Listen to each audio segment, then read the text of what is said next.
Story time, and this one's really whack, so try to follow along. Thank you, Haley Dabbs, for sharing your story with me through my Instagram DMs. Okay, I know it's backwards to you, but you get the point. It all starts when Haley is a sophomore in high school. She is 16 years old and dating 15-year-old Mike. We're gonna call him Mike.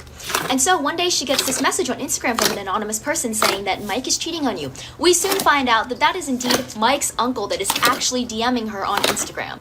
And he informs Haley that Mike, his nephew, is sleeping with his wife, who is actually his aunt, but not by blood. And nothing was done about it. And then the aunt sleeps with Mike's brother as well, so she's sleeping with two of her nephews, one of which is 15 and the other one is 16. And she was in her 20s. But that's beside the point, because 2 weeks ago, Mike was involved in the murder of one of Haley's good friends from high school. This kid, we're gonna name him Tom, had a really big crush on Haley, and they were good friends in high school, but they ended up growing apart because they just didn't have any classes together. And 2 weeks ago, his body was found in the ditch at the end of his father's driveway. Part 2 is coming right now. Part 2 is Haley's ex-boyfriend who slept with his aunt and then now is involved in a murder. So I already explained that Mike cheated on Haley with his aunt, and then also his aunt also slept with his other brother. Haley had a friend in high school, we're gonna name him Tom, and Tom had quite a big crush on her. They ended up growing apart, no hard feelings, but 2 weeks ago his body was found in a ditch at the end of his father's driveway. And it turns out Mike, the guy who cheated on Haley, was involved in this murder. It wasn't exactly Mike who actually killed the guy, but he was involved. The guy who actually killed Tom in high school, he was like involved in all these drugs and stuff, but Mike was involved and he was arrested 2 days ago. And apparently this guy from high school killed Tom over something so stupid as weed.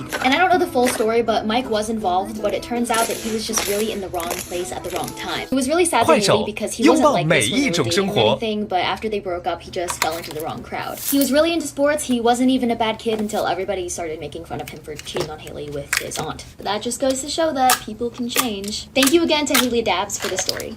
Here is the story of the Girl Scout murders. Warning, it's very disturbing and very sad. In the summer of 1977, 3 Girl Scouts, Lori, Michelle, and Doris, were staying at an Oklahoma campsite. The camp counselor was going through their things when she found a note that was pretty disturbing. Whoever wrote it promised to murder 3 girls at the campsite, but the camp counselor didn't take it seriously since everybody was telling ghost stories and all that. She thought it was no more than a prank, so she didn't do anything about it, and she would soon come to regret that decision. 2 months after she finds that note, on June 13th, early in the morning, the 3 girls' bodies were found murdered and raped. All 3 of their bodies were found outside in their sleeping bags on the trail that led to the camp showers. The only thing that the murderer left behind was a bloody footprint and a red flashlight. The prime suspect in this case was Gene Leroy Hart. He was actually raised about a mile away from the camp, and at the time of the murders, he was an escaped convict. He had escaped from prison where he had been serving time for burglary, kidnapping, and rape.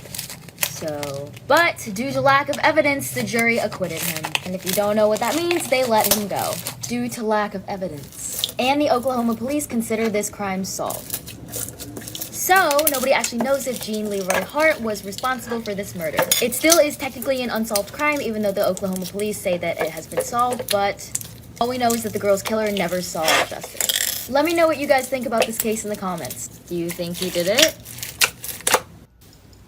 Moral of the story, if you ever see a note like that or something, make sure to ask the person about it or check in with them. It's always better to be safe than sorry.